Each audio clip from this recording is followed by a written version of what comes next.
Hi guys, welcome back to Y&Y with MedK. Today I want to talk about something that we've all heard at some point and most of us have dealt with at one point or another. This is itis. So itis is a suffix word, so it's usually put at the end of other words. And as you can see, there is a long list of different types of itises. But what does this mean? Itis is usually used when a disease is characterized or caused by inflammation. But what does inflammation really mean?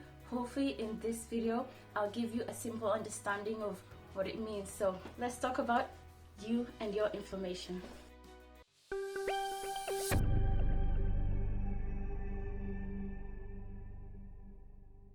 So inflammation is how your immune system reacts to either infection or some sort of trauma to any part of your body. And this is usually characterized by four things.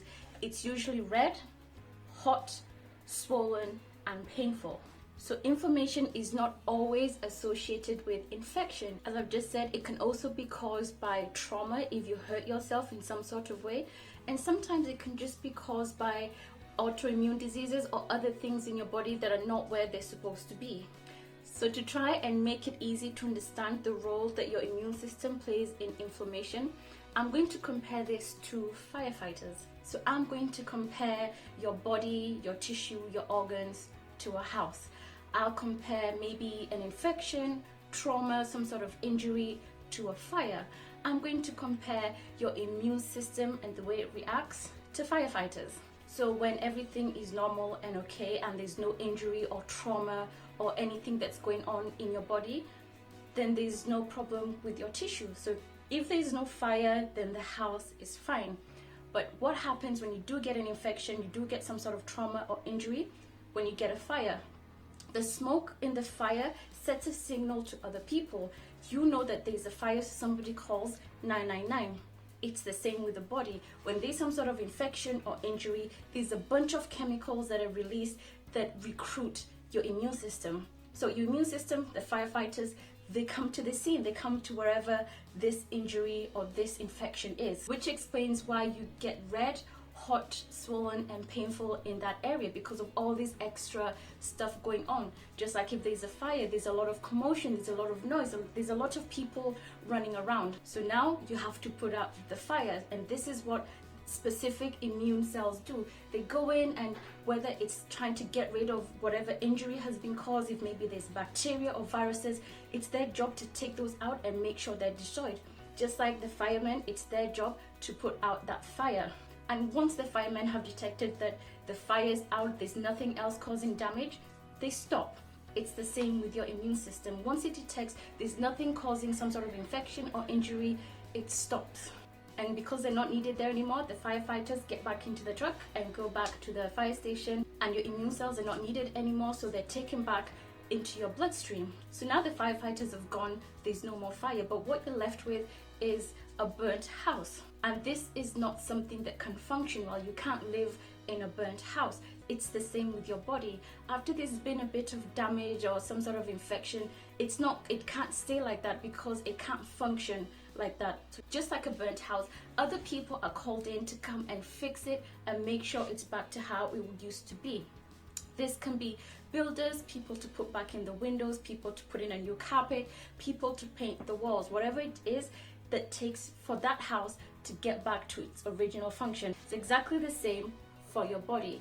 There's different parts of the immune system, different part of your cells that come in and rebuild that part of your body or that part of your tissue so it can go back to how it was before. And on both sides, depending on how big the damage was, how big the fire was, how big the infection or the trauma was, it's going to determine how long the inflammation process is, and also determine how long it takes to build it back and get it back to normal.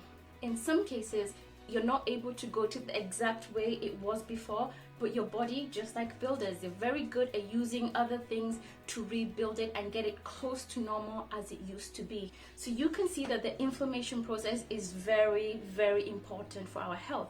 And because the inflammation process is guided by our immune system, we have to make sure that our immune system is at the best as it can be. It needs to be strong enough and sensitive enough to recognize and react to any sort of infection or injury in the appropriate kind of way.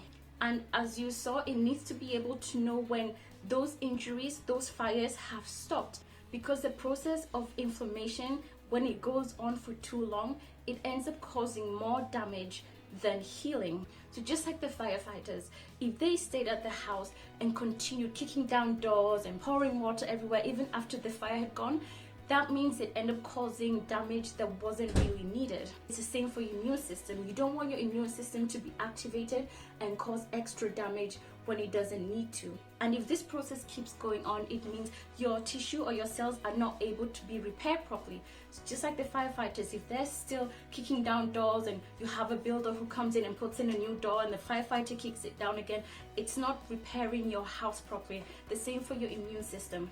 So what we need to do is have an immune system that's strong enough and sensitive enough to know when it needs to be turned on, and also to know when it needs to be turned off. So in certain situations where the immune system is very low or people are immune deficient, that means their immune system is not strong enough to recognize and fight these problems. So that means if there's an infection or there's some sort of injury, it doesn't get stopped. It just goes on and causes more damage because there's nothing to stop it. And on the other side, there's certain conditions like allergies or some autoimmune diseases where your immune system is causing inflammation even though there's no real cause to it. So this is like if you overcook your toast and the smoke makes the smoke detector go off. The firefighters come in full force, kicking doors down and spraying water everywhere. The damage that it causes is not equivalent to the problem before. It's too strong of a reaction. So in the next video, I'm going to talk about what we can do to help our immune system react properly to any sort of problem. Because the environment we're in and the food that we eat can either help strengthen our immune system, weaken it, or make it too overreactive. And that's it for today's video.